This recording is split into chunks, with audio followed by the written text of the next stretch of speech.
ايمن نور يعني اقول برضو المرشح المحتمل لرئاسة الجمهورية ولا المرشح الحالي ولا يكفي ايمن نور وفقط يعني؟ أشكرك. دكتور ايمن، يعني من الطف التعليقات اللي جات لي على الفيسبوك النهارده انه مبارك النهارده عمل حاجتين جداد، انه لبس نظارة شمس وما فيش شمس، وانه دخل المحكمة وما فيش محاكمة. فعلا. أنا عايز أقول إن فعلا مفيش محاكمة، مهم. وده مش بالمفهوم الخاص بالتأجيل. مهم.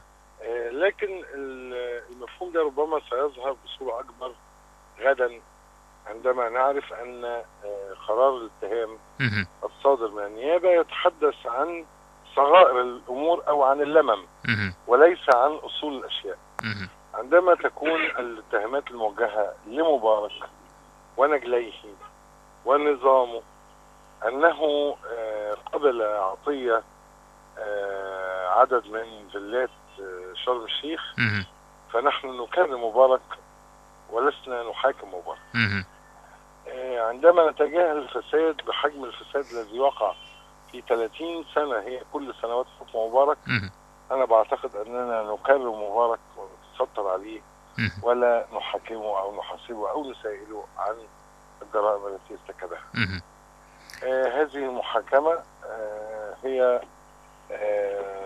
محاكمة تبدو من الشكل محاكمة، لكنها في المضمون هي قدر من التحصين لفساد مبارك وسنوات حكمه كي تنجو من المساءلة والمحاكمة الحقيقية. مهم.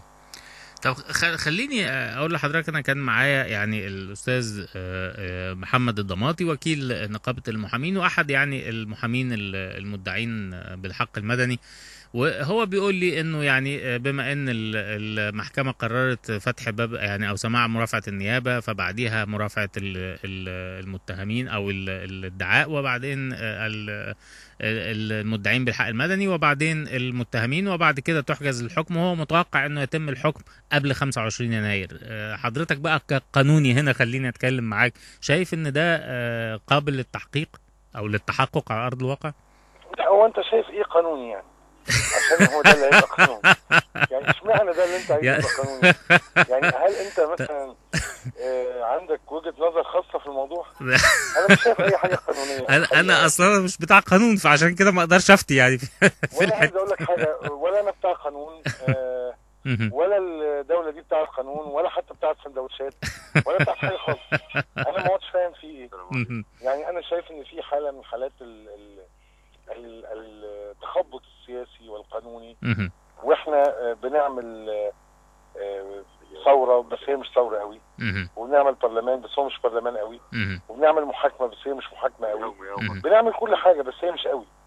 فانا الحقيقة ما بقتش شايف ان في قانون خالص. يعني بنعمل حاجات شبه الحاجات، انما مش هي الحاجات. في مرحلة الاشباه ولسنا في مرحلة الحقائق.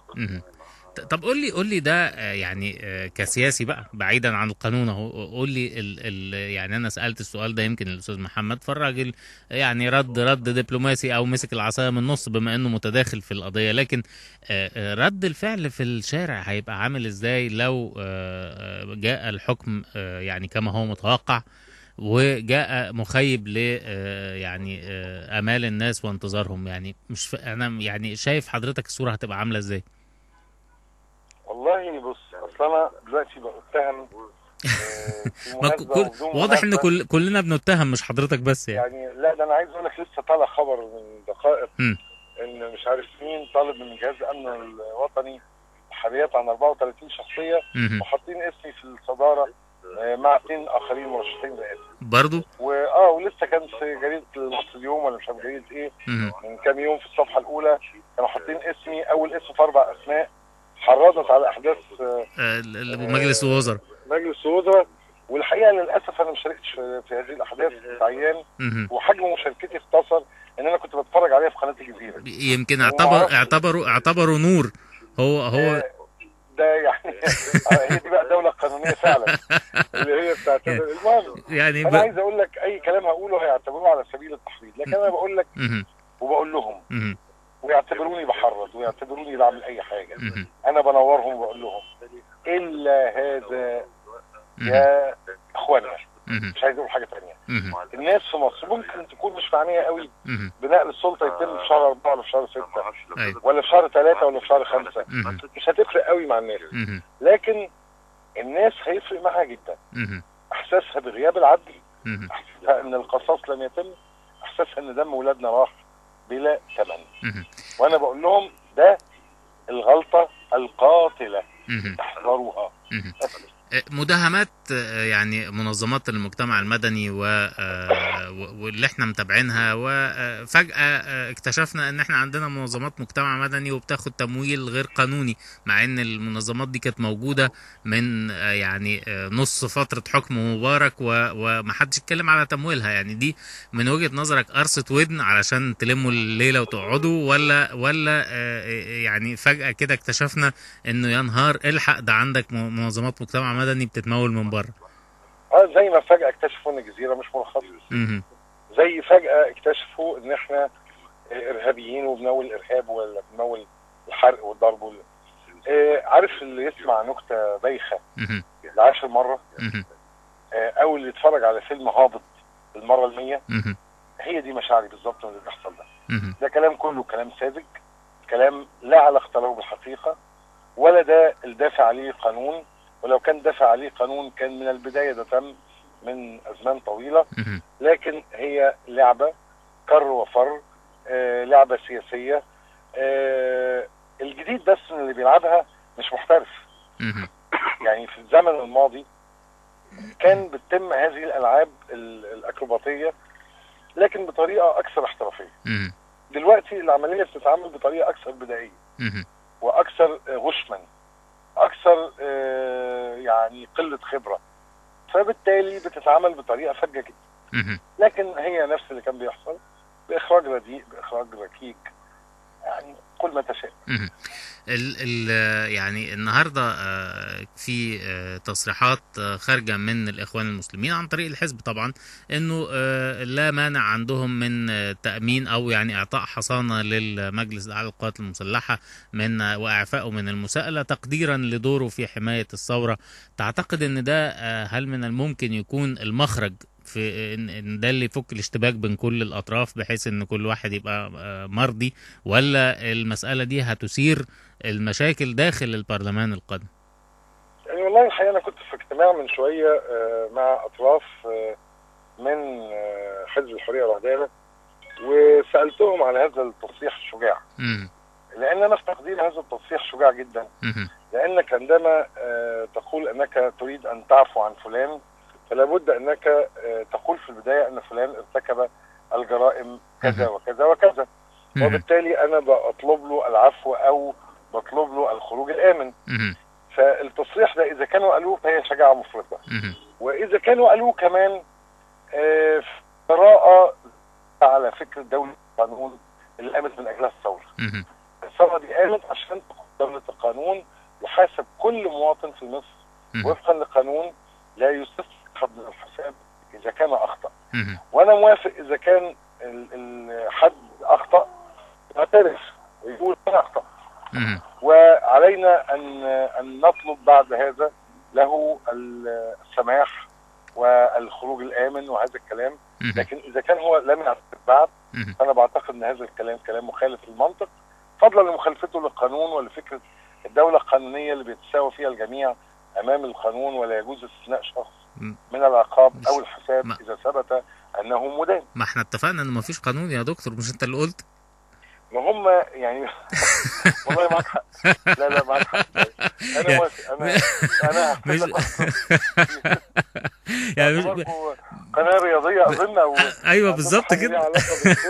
فانا هعتبر النتيجة 1-0 او زي نتيجة الاهلي والمحلة 2-0 لو حبيت. والحقيقة كمان انا بقترح على المجلس العسكري ان هو يبادر بسرعة بانشاء حاجز في ملعب المحلة باعتبار ان دي سنة حسنة استناها في كل حتة. يعني الحمد لله بقى مصر بقى هو في حتة بالمناسبة، اصلا انا ما نزلتش التحرير بقالي فترة، في حتة في التحرير ما اتقفلتش بحاجز اسمنتي ولا لسه؟ والله انا كنت لسه خارج دلوقتي من شارع قصر العيني، وعايز اقول لك حسبي الله ونعم الوكيل في حجم المعاناة اللي الناس بتعانيها من الزحمة من كتر هذه الحوائط الاسمنتيه العجيبه. وانا بقول لو بنوا الحاجز ده في استاد المحله، المرور مش هيتضرر قوي بقدر التضرر اللي احنا عايشينه بسبب هذه الحواجز اللي ملهاش منطق. اللي الحقيقه مفيش منطق ان احنا هندير البلد بالحواجز. ده مش الحل، يعني ده لا يمكن يكون الحل الاول في كل ازمه ان احنا نعمل حاجز، لان مصر كلها هتبقى حواجز وهنبقى احنا دورنا ننط الحواجز ونجيب بعد كده يعني زي نط الحواجز لعيبه العاب قوه يلعبوا سياسه بقى.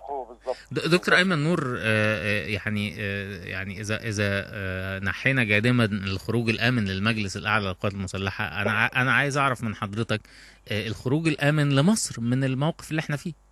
هو ده السؤال المهم فعلا، ان كيف تخرج مصر من هذا الموقف الصعب. انا رايي الخروج الامن هو الخروج الذي حدده الناس واختارته الثوره منذ اول يوم في ثوره 25 يناير. الخروج الامن هي دولة المدنية التي نادى بها المتظاهرون والشهداء والشباب في كل ميادين التحرير في مصر. الخروج الامن هو دولة القانون، دولة المؤسسات، الدولة اللي يكون فيها الجيش لمصر مش مصر للجيش. هذا هو الخروج الامن. اخبار نور ايه؟ والله بخير الحمد لله. يعني هو يعني بدأ يتعافى من الآثار السلبية اللي حصلت بعد الضربات الكثيرة اللي أصيب بها في مجلس الوزراء، وكان معظم الضرب للأسف على رأسه، بسبب بعض الآثار اللي يعني الحقيقة ما كنتش حابب أتكلم عنها إلا ما اطمئنينا الحمد لله من الفحوص إن هي يعني غالبا آثار عارضة، وبتمنى له الشفاء. وبقول أنا فخور مش بنور ابني، أنا فخور بجيل نور وبكل ما يفعله هذا الجيل من تصرفات تؤكد ان مصر دي بلد فيها خير، وان الشباب دول ما حدش علمهم كده، لكن هم بفطرتهم الطبيعيه فطروا على الشرف وعلى الدفاع عن الشرف والدفاع عن ابناء الوطن. انا بقول يا رب فيد مصر بهذه الاجيال المحترمه اللي هي افضل بكتير جدا من اجيالنا وافضل بكتير جدا مننا. دكتور ايمن نور، يعني القبطان جوده بيقول لك انت انسان محترم وصاحب مبدأ، ومحمد حسني بيقول لي انت بتتكلم في حوار مات يا عثمان مبارك براءه، وكل اللي بيحصل ده سيناريو مكتوب، وشوف موضوع غيره. نصيحه يعني بينصحنا ان نتكلم في موضوع غير ده يعني. لكن عموما احنا موضوعنا اللي لا يمكن يموت يا دكتور هو مصر، وان بكره يبقى افضل غصب عن عين اي حد. وارجع اقول برضو تاني انه عجلة الزمن لا يمكن ايقافها ولا يمكن ارجاعها للخلف. ده صحيح، وانا بشكر القبطان وبقول له احنا عايزين تنقذنا من الغرق يا قبطان. مصر عايزه قبطان عشان نعبر هذا المحيط من الخطايا، وهذا المحيط من الغباء السياسي، وهذا المحيط الواسع من الارتباك والاخطاء ربنا معانا يعني ويا رب نجي مصر. بمناسبه اللي انت بتقوله يا دكتور، يعني وانا مش عايز اطيل على حضرتك وانا بعتذر لك الاطاله، لكن لا يعني ولا يهمك. لا يعني وانت تساعدني نتجاوز عقبه المرور.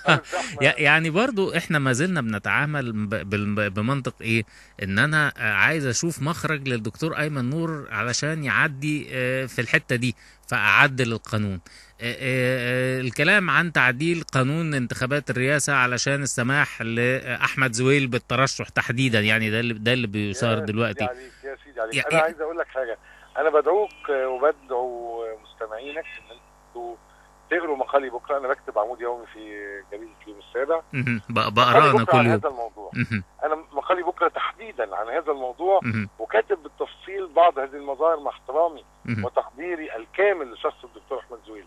وانت عايز تلاقي لي مخرج عشان نعبر. انا عايز اقول لك حاجه، انا عايز مخرج عشان اوصل مقر الحزب، لاني بعمل ندوه اسبوعيه كل يوم اثنين، وانا جاي حزب الحريه والعداله، كان عندنا اجتماع، ورايح حزب غد الثوره اللي هو في ميدان طلعت حرب.